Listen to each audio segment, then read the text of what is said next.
from the Akronist, and I'm here with Julie from Miss Julie's Kitchen. And she has vegan cuisine here in the city of Akron, which is a hard thing to come by in the city of Akron. Actually, it's a hard thing to come by in a lot of places, but she has fantastic food. So thanks for having me over today. I greatly appreciate it. Well, thank you for coming and hanging out with me. It's a pleasure. And I've been here several times. This isn't just my first time here. The food's fantastic. I think I've pretty much had just about everything on the menu. I love it, and I can't say enough good things about it. Well, thank you. Thank you for your support. So, I appreciate that. Why? Yeah, why did you do this? Tell me about it. Well, it started a long time ago. In January of 2000, I had a heart problem and ended up in the hospital. And about a year prior to that, my mother had discovered what's called the Hallelujah Diet, which is a faith-based vegan diet led by a Baptist preacher. And I thought she was lost her mind, of course. And I had been a caterer for a long time, had worked in a lot of really cool places and a lot of nice dining rooms and served food everywhere and knew what I was talking about, you know, with real food. And I thought my mom had just flipped her lid. But I watched her go from being unhealthy to being healthy, and her things she cared about shifted. And I was kind of fascinated by it, but of course wouldn't admit that because it was my mom, you know. So I just kind of watched her. But then when I got laid out with really serious chest pains, and it was scary and it hurt really bad. And by the time that happened, I was 350 pounds and borderline diabetic and had serious gallbladder problems. I was constantly in and out of the hospital with emergency gallbladder attacks and angina attacks. And I wasn't able to do a lot of things physically. And I found myself with my catering business sitting on a stool pointing at teenagers, you know, do this, do that. Like, I learned a lot of delegating skills, which come in handy now. However, it wasn't I was 35 years old, right? And I had 2 little kids, and I'm like, what in the world's going on? And I was at the doctor's office the next day, and the doctor walked in, and he was bigger than I was. And he had a big red nose, and he prescribed me a bunch of, blood pressure pills. My blood pressure was 199 over 100. They gave me a fast-track prescription to emergency room because I was going to have a stroke. They wanted to admit me, told me I was going to have a stroke. So I looked at the doctor, and I looked in that stupid mirror with that stupid gown on, and thought, this is ridiculous. What have I done to myself? You know, what am I doing? And somehow or another, I just kept hearing my mom, you know, in the back of my head, you know, you can make changes, you can do things, you can do better. I'm like, ah. So I threw away the prescriptions and I walked out of the hospital. And I don't recommend this, by the way, and I didn't go back. And I went home and I tripped out on my children and I threw away all the food in the house and bought vegetables. Wow, I mean, this is like a documentary. I mean, I've seen several documentaries just like this where people have done this, and it does wonders. Well, and it was 2 weeks. 2 weeks later, I didn't tell my mom when all this was happening, of course, because who wants to admit your mother's right ever, right? So I didn't tell her. She was actually babysitting the kids when I went to the doctor, and I didn't even tell her where I was going or why or anything. And 2 weeks later, when I got done freaking out and throwing away all the food, we were starving to death. My children and I were like freaking out. We had no food. We didn't know what to eat. You know, I had no idea. So all I knew was when I worked in country clubs, a salad was iceberg lettuce, cucumber, tomato, and everybody's favorite ranch dressing, right? So we ate that for 2 weeks with grapes. Thought we were going to die. So I finally called my mom on the phone, and she lived in Cuyahoga Falls at the time, about a 20-minute drive down to Akron, and I told her what was going on, and she was literally at my door in like 3 minutes with a box. She had a box of all those documentaries you speak about. This is 2000 when this all this happened, and there wasn't near as much information as there is now, and people were nowhere near as aware of these, you know, how your diet affects. I mean, some people were, obviously, thank God, some people had figured it out. But I started watching the videos and learning things, and I decided to try it. You don't get to be 350 pounds without dieting. Let me tell you that straight up, right? I knew how to diet. I had that down pat, right? I could do 2 weeks of anything. I was good. But learning how to make changes for the long haul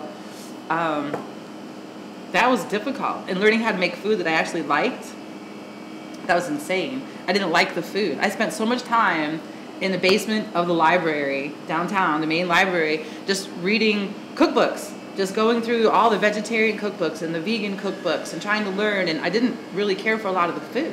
So I started looking at other cultures' cookbooks, other countries' cookbooks, and their uses of vegetables. They're a lot smarter than we are with their uses of vegetables. I mean, their cookbooks aren't like our church cookbooks with all the macaroni and cheese and the how many ways can you use chicken and hamburger, right? So I started looking at what other countries do. What do you do with sweet potatoes? How do you flavor them? How do you season them? What do you do with, fresh pineapple or, anything? I didn't have a clue.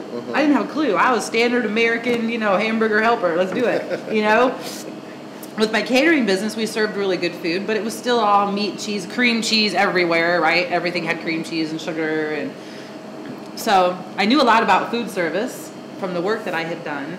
So now you put my food service background, and I have a heart problem. I have to learn how to be a vegan. What the heck does that mean, right? So in the process of learning all this stuff, I learned how to cook better, right? I lost 100 pounds.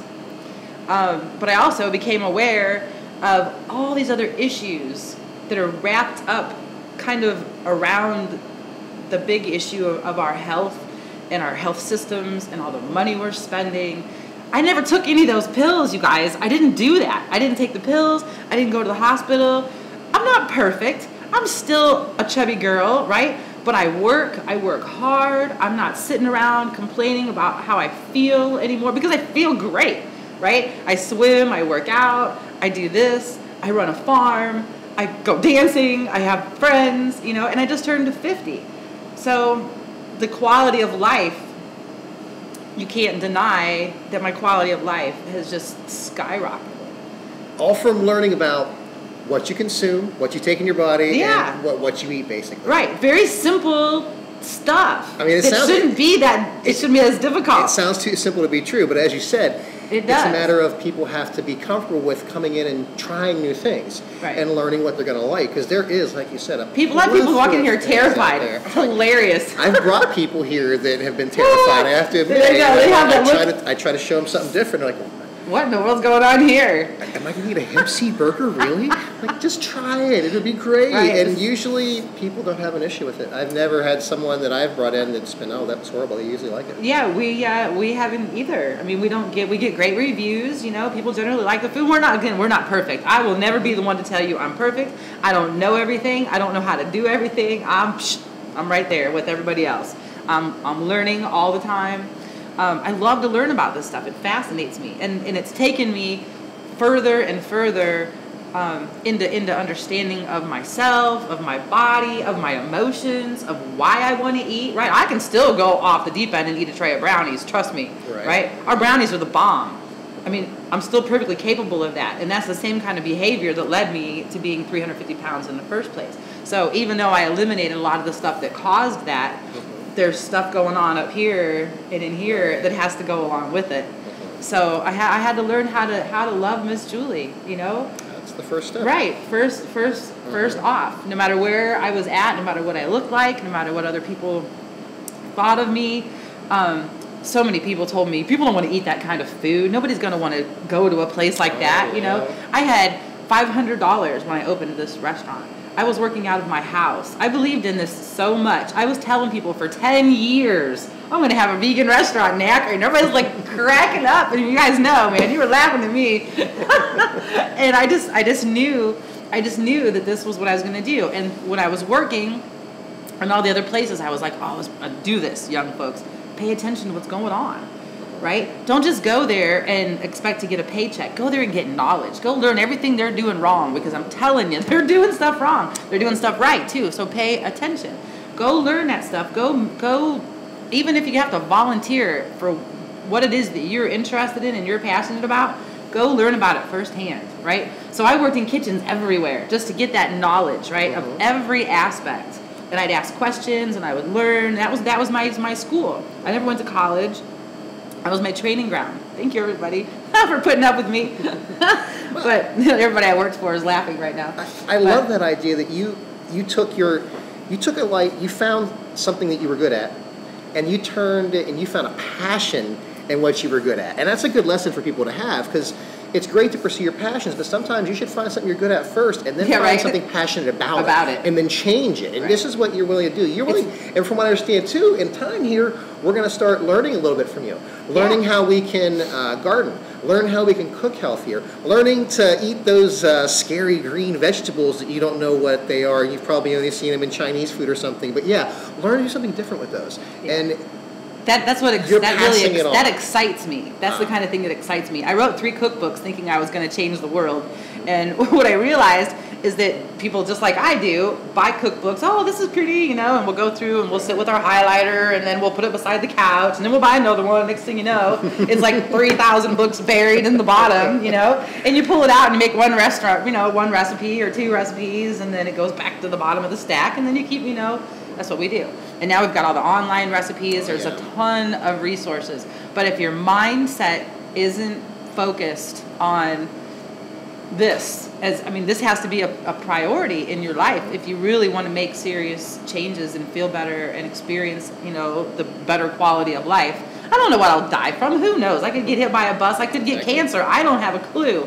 But again, that led me to a lot of other things that I learned about, right? About what we're doing to the planet, about pollution, about farming, about big agricultural systems. I've learned about local food systems. I've learned about all different aspects of businesses. And I've learned that you can really, a little girl in Akron, Ohio really can create her own business. You can pursue your dreams. We've been here for 5 years. We're still, some days I got $20, man, but we're still here. I love it. Right? We're still here. We're still doing it. We still are helping people understand that there's options. We don't have to eat bad food and feel bad. And yes, it is bad, guys. It really is. And you can't deny it. You just can't deny it anymore. The science is out there. The information is here. Exactly. We need to be taking better care of ourselves and better care of our planet, because we rely on this thing. We only got one of them to go around. We don't got a spare one in the back. Right. And thinking it's just going to miraculously fix itself is not going to happen. So if you're watching this video and you have problems, we'll say you're feeling depressed, maybe it has something to do with your diet. Maybe it has something to do with not going out into nature and putting your hands in the dirt again. You know, the science has proven on that. Basically, they're saying that putting your hands in dirt is going to make you a happier person. That's going to be an antidepressant for you. So get back to maybe living more of a natural life. So if you have problems and issues, you're on a litany of medication. We're not saying it's the cure-all for everybody, but it can really help you feel better about yourself. And who knows, you might be medication-free in no time at all, and just with a diet change. Yeah, and you might find your passion within this. You know, people come here all the time that they've, you know, now I have a passion. I did this, and I feel so much better, and I want to help people with young children, or older people eat better, or whatever. You know, we try to service a lot of people that are learning from these doctors that are out there now. So we do offer a lot of gluten-free options, and we offer a lot of no oil options for people who are following that diet for a heart protocol. We try to keep everything low fat. We don't use any white sugar, any white flour. We try to source our grains locally, even certified organic, freshly ground. We grow as much food as possible. We work with numerous local farmers whose pictures you can see up on the walls at farmers markets. We're trying to create a system, trying to create our own little food system with our own jobs and our own businesses. And make people feel better all at the same time. It doesn't get any better. It just doesn't get any better. And I have great people to work with, and we're having a blast. So this is the ground level here. This is the roots of the show. Stay tuned. We're going to be back here with next time around. We're going to make some good food. Once again, Julie, thank you for what you do. Thank you for spreading your passion on. And hopefully we can make a difference in your life as well. Thanks.